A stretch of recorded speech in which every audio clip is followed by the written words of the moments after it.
خلاصة العرب العرباء وخير الخلائق بعد الأنبياء أما بعد فأعوذ بالله من الشيطان الرجيم بسم الله الرحمن الرحيم إلا تنصروه فقد نصره الله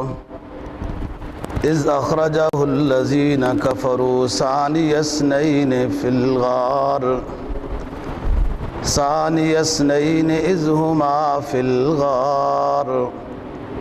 وقال لصاحبه لا تحزن إن الله معنا وعن عمرو بن العاص رضي الله تعالى عنه وعنهم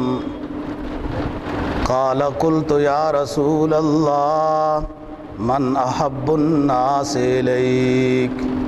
قال عائشة قال من الرجال قال أبوها قال ثم من قال عمر بن الخطاب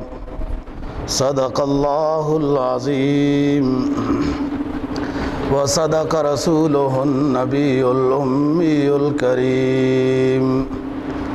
ونحن على ذلك لمن الشاهدين والشاكرين والحمد لله رب العالمین۔ 10ویں پارے کی ایک آیت کریمہ اور جناب نبی پاک صلی اللہ علیہ وسلم کا ایک ارشاد تلاوت کیا ہے، جس کے اندر حضرت ابو بکر صدیق رضی اللہ تعالیٰ عنہ کے مناقب کا تذکرہ ہے۔ جمادی الثانی کا مہینہ چل رہا ہے۔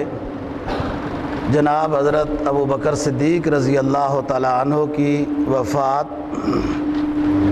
13 ہجری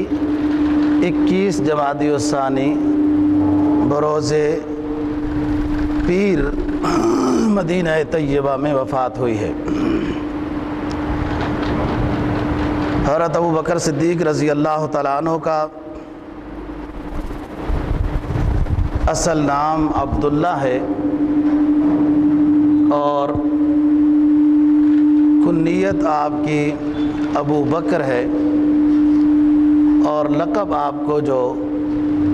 ملا وہ صدیق ہے۔ آپ کے والد کا نام عثمان ہے اور ان کی کنیت ابو قحافہ ہے۔ رسول اللہ صلی اللہ علیہ وسلم کے ساتھ حضرت ابو بکر صدیق رضی اللہ تعالیٰ عنہ کی دوستی اور تعلق یہ زمانہ اسلام سے پہلے سے ہی تھا۔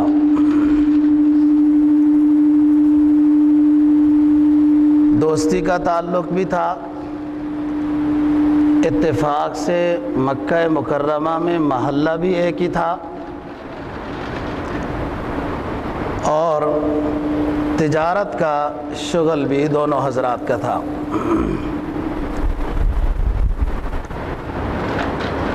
علماء سیرت نے لکھا ہے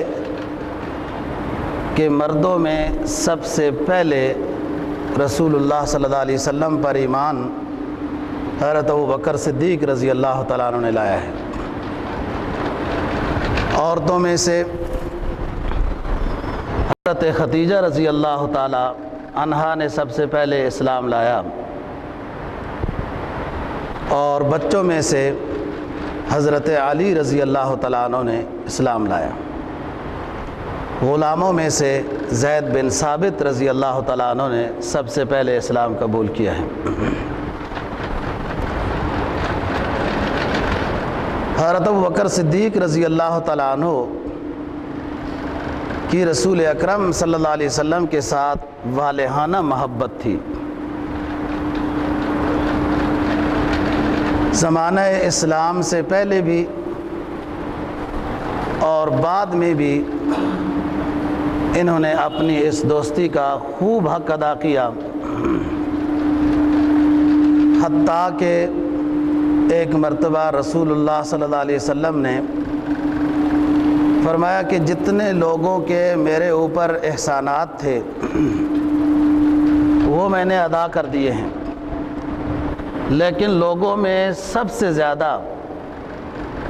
میرے اوپر احسانات حضرت ابو بکر صدیق رضی اللہ تعالیٰ عنہ کے ہیں۔ بعض روایات میں یہ بھی آتا ہے کہ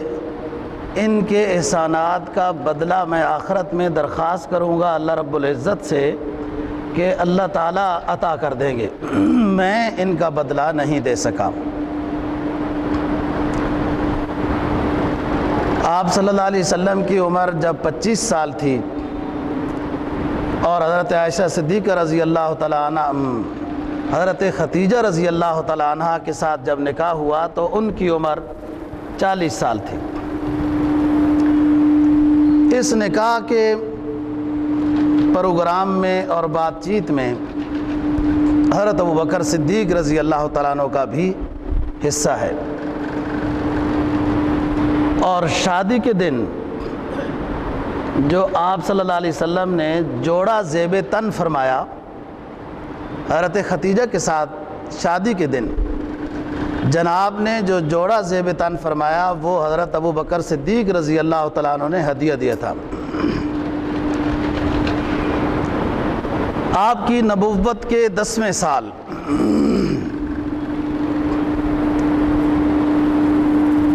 حضرت ختیجہ رضی اللہ تعالی عنہ کی وفات ہو گئی، اور یہ سن نبوی 10 رمضان المبارک کو حضرت ختیجہ رضی اللہ تعالیٰ عنہ کی وفات ہوئی، اور جنت المعلیٰ میں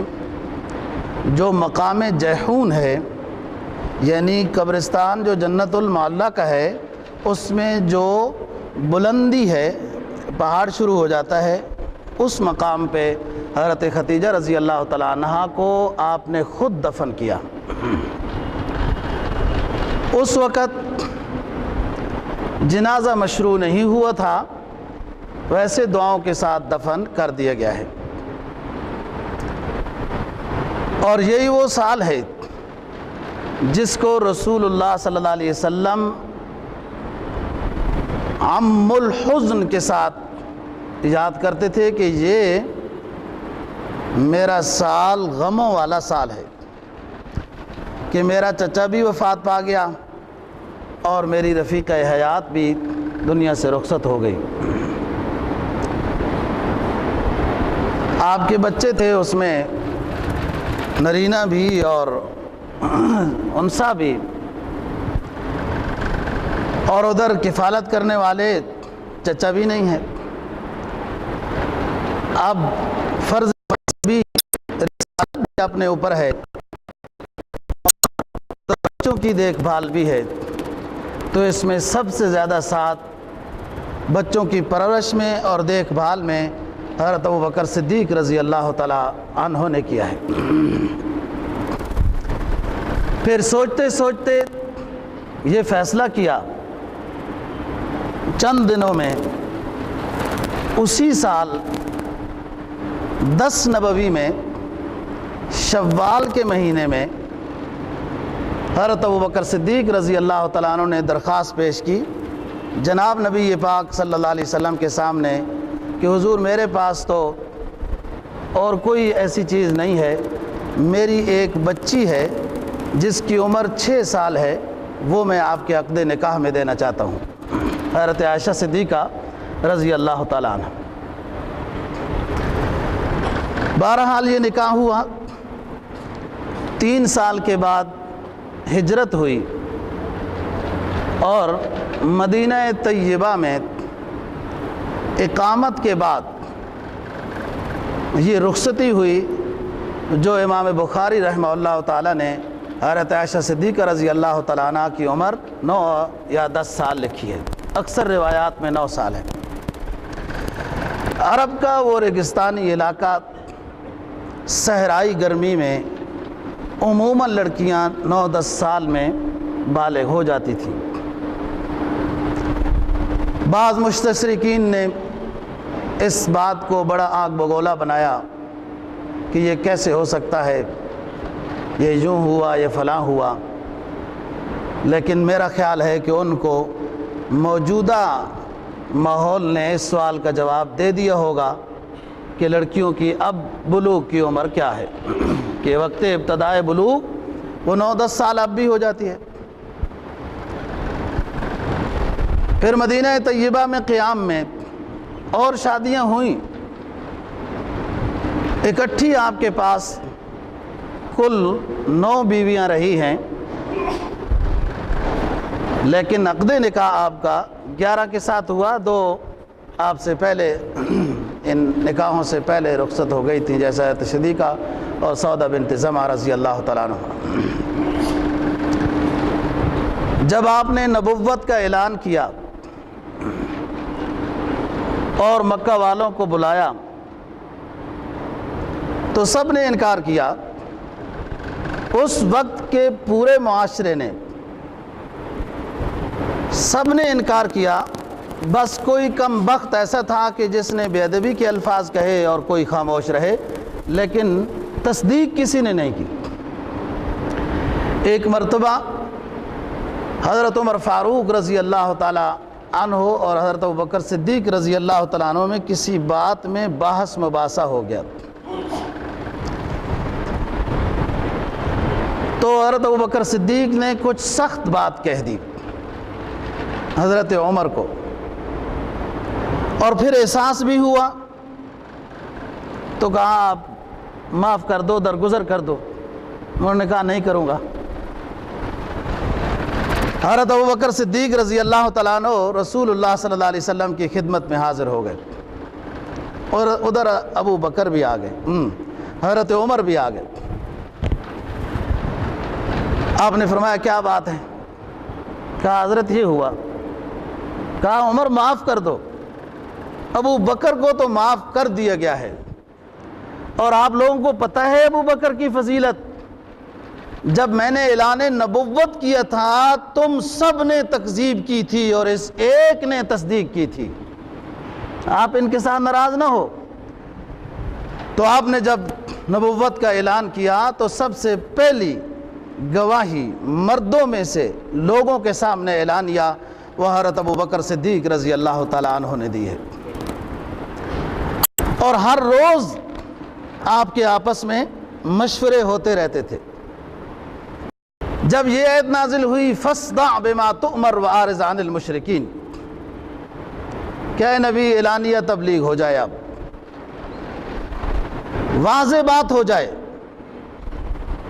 تو حضرت ابوبکر صدیق رضی اللہ تعالیٰ عنہ نے کہا حضرت لوگوں کو جمع کر کے اجازت ہو تو پہلے میں بات کرتا ہوں، اس لیے کہ لوگ بہت غصے میں ہیں اور وہ ہر طرح کا ظلم و ستم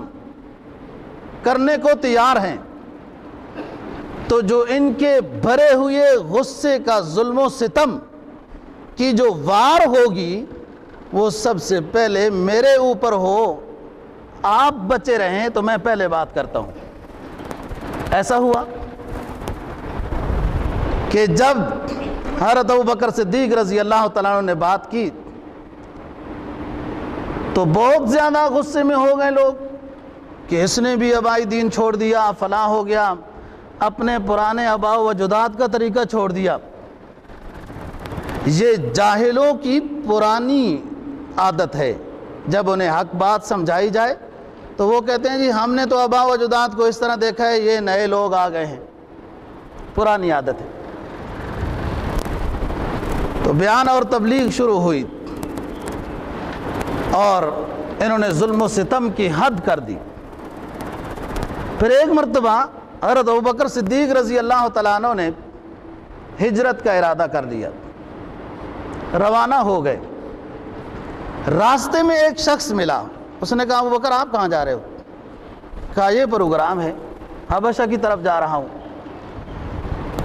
اس شخص نے کہا آؤ واپس، میں امان دیتا ہوں، کوئی آپ کو کچھ نہیں کہے گا۔ پھر واپس آ گئے۔ جب رسول اللہ صلی اللہ علیہ وسلم پر